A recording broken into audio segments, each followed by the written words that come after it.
So what do other countries know that we don't? What have they figured out that we haven't figured out? Or what have they been able to preserve intact that we, as a result of Reaganomics, and arguably the UK as a result of Thatcheronomics in 1980 and 1978, respectively, lost?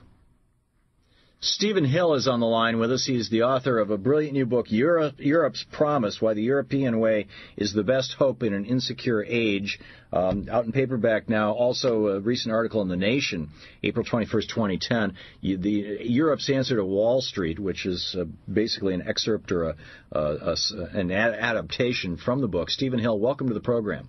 Thank you, Tom. It's a great pleasure to be here. Thank you. It's a great pleasure to have you with us.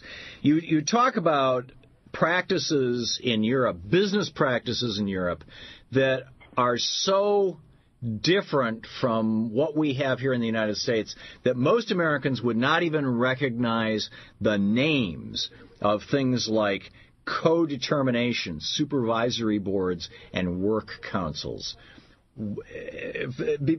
Actually, before we even get into this, in Germany, the second largest exporting country in the world, the fourth largest economy in the world. In Germany, what percentage of the corporations have their boards of directors elected by their workers? More than half of their boards of directors elected by the workers? 50% for the major corporations. And these are Fortune 500 companies like Volkswagen and Deutsche Telekom and others. The workers, by law, are elect 50% of the board members. It would be as if you could imagine if we require by law for Walmart to allow its workers to elect 50% of its board members. Imagine the difference that would make in how Walmart treats its employees and even its supply chain. That's really the impact we're talking about here. And yet, most Americans, even progressives, have not heard about this at all. And we're talking half of the major corporations in Germany. No, all the major corporations you have this are required by law. But half of the boards of directors of all these major corporations are elected by the workers. And incidentally, this was put in place after World War II, in part by the United States and the conquering Allied powers, who wanted to break up the power of the German industrialists that had supported the Nazis. And I say in my book, we punished Germany by giving them economic democracy, and we've never seen fit to give it to Americans since then. So one of the consequences in Germany, and other countries have adopted this as well, and you talk about other countries, some of them not as extensively. In Sweden, for example, it's about a third rather than half, but is it about a third of the directors, or is it a smaller percentage of the corporations? No, it's all the corporations, but all of the corporations. All percentage, and different countries in Europe have a different percent of the board members that they allow the workers to elect.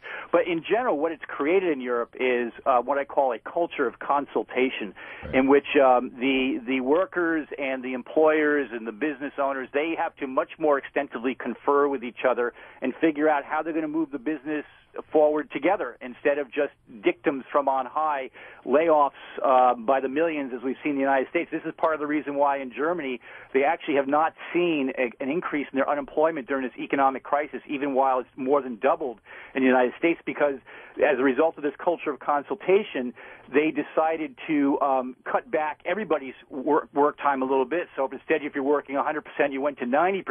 Right. But during the good times, they put money aside. So if you're at 90%, you're still getting 95% of your pay. And that has prevented the utter devastation that we've seen in communities across the United States when the breadwinner is laid off and people lose their homes, houses go into foreclosure, increases in domestic violence, alcoholism, mental illness because of the devastation to communities and families.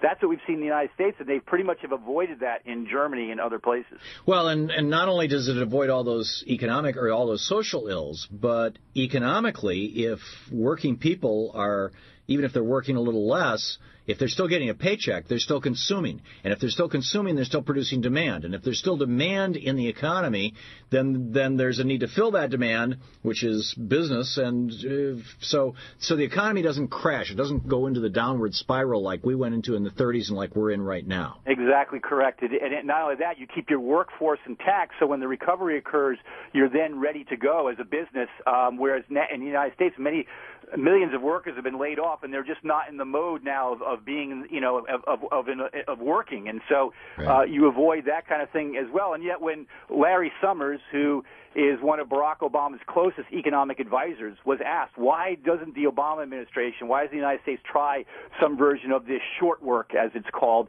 that's worked so successfully in Germany, he said, that's not what we're about. We're not about protecting old jobs. We're about creating new jobs, as if there's a conflict between the two. And I think it really shows how Europe has been much more pragmatic in how they approach their style of capitalism, whereas here in the U.S. we're locked in a sort of fundamentalist view of our free market philosophy, even though that free market philosophy has reached a point where the government had to bail out the banks. And, we've socialized the losses and privatized the gains, if you will.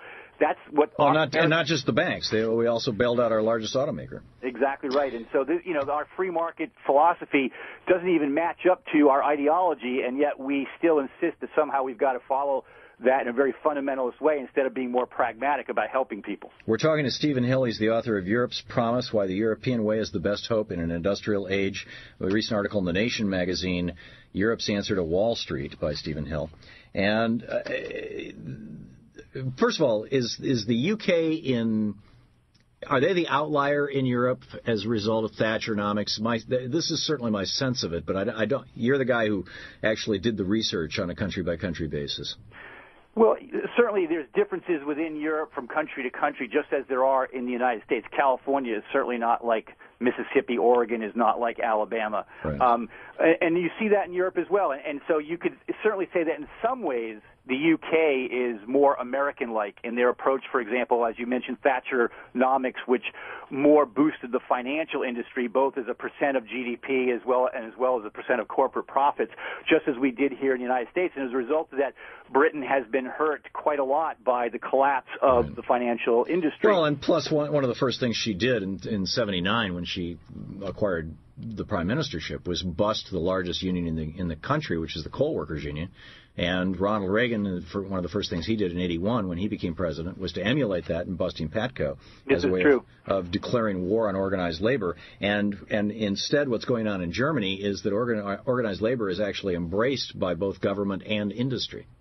Yeah, but in subsequent years, I mean, especially in recent years, under the Blair government, under the Labor government, and Tony Blair was the longest-serving prime minister in post-World War II period, and they've taken a different tack that is much more Euro-oriented, and particularly in healthcare, for example. They have universal health care. They have some degree of works councils and co-determination in Britain compared to what we have here in the United States.